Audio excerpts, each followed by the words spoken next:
Hello बच्चों, let's see this question and here this question से describe the importance of biosphere reserve with respect to the wildlife conservation policy of India. Question आपसे बोल रहा है कि India में government ने क्या बनाए हैं, बायोस्फीयर बनाए हैं, तो उन बायोस्फीयर रिजर्व की क्या इम्पॉर्टेंस है हमारी वाइल्ड लाइफ को कंजर्व करने में, वो आपको बतानी है। तो देखो, सबसे पहली बात, आप क्वेश्चन की स्टार्टिंग डायरेक्ट नहीं कर देनी है, आपको बताना पड़ेगा कि बायोडाइवर्सिटी क्या है। तो और बायोडाइवर्सिटी इंडिया में किस तरीके से है।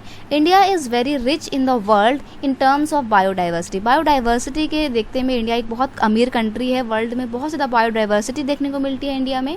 India has over 81,000 species of फोना एंड 47,000 स्पीशीज़ ऑफ फ्लोरा। यानी कि इंडिया में फोना और फ्लोरा, फोना का मतलब क्या होता है, एनिमल्स वगैरह, और फ्लोरा का मतलब होता है प्लांट। तो यहाँ पे प्लांट और एनिमल की बहुत ज़्यादा स्पीशीज़ पाई जाती है, यानी कि डाइवर्सिटी बहुत ज़्यादा है। नेक्स्ट है, for the conservation of wild life government of India set up 18 biosphere reserve. अब गवर्नमेंट ने इस बायोडाइवर्सिटी को कंजर्व करके रखने के लिए क्या करा है, 18 बायो रिजर्व एरिया बनाए हैं, बायो रिजर्व जोन बनाए हैं।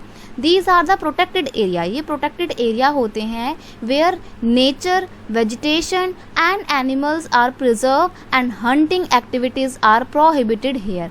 अब देखो, यहाँ पर ये जो बायोस्फीयर का एरिया है, यहाँ पर नेचुरल वेजिटेशन को, एनिमल्स को कंजर्व करके रखा जाता है, प्रोटेक्ट करके रखा जाता है, और यहाँ पर हंटिंग की एक्टिविटी बिल्कुल प्रोहिबिटेड होती है, कम्प्लीटली बैन होता है उसके ऊपर। कोई भी ऐसी हंटिंग एक्टिविटी करता हुआ पकड़ा जाता है या एनिमल्स का शिकार करता हुआ पकड़ा जाता है तो उसको फिर गवर्नमेंट पकड़ के मारती है और पनिशमेंट भी दी जाती है उसको, मतलब कम्प्लीटली बैन है। ठीक है, आगे है, these biosphere help to achieve sustainable growth, conservation of environment. अब यही जो बायोस्फीयर है, ये क्या करता है, हमारे को सस्टेनेबल डेवलपमेंट को बढ़ावा देने में मदद करता है और हमारे इन्वायरमेंट को भी बचाता है। कैसे? क्योंकि ये बायोस्फीयर में सिर्फ एनिमल को कंजर्व नहीं करते हैं, बल्कि वेजिटेशन को भी कंजर्व करते हैं, फॉरेस्ट को भी कंजर्व करते हैं, और ये आगे जाके फॉरेस्ट क्या करते हैं, हमारे इन्वायरमेंट को अच्छा करते हैं। तो हमारे इन्वायरमेंट को इम्प्रूव करने के लिए, सस्टेनेबल ग्रोथ के आइडिया को अचीव करने के लिए भी ये बायोस्फीयर रिजर्व हमारी मदद करते हैं, और इसलिए कंजर्वेशन की पॉलिसी बहुत बेस्ट पॉलिसी है।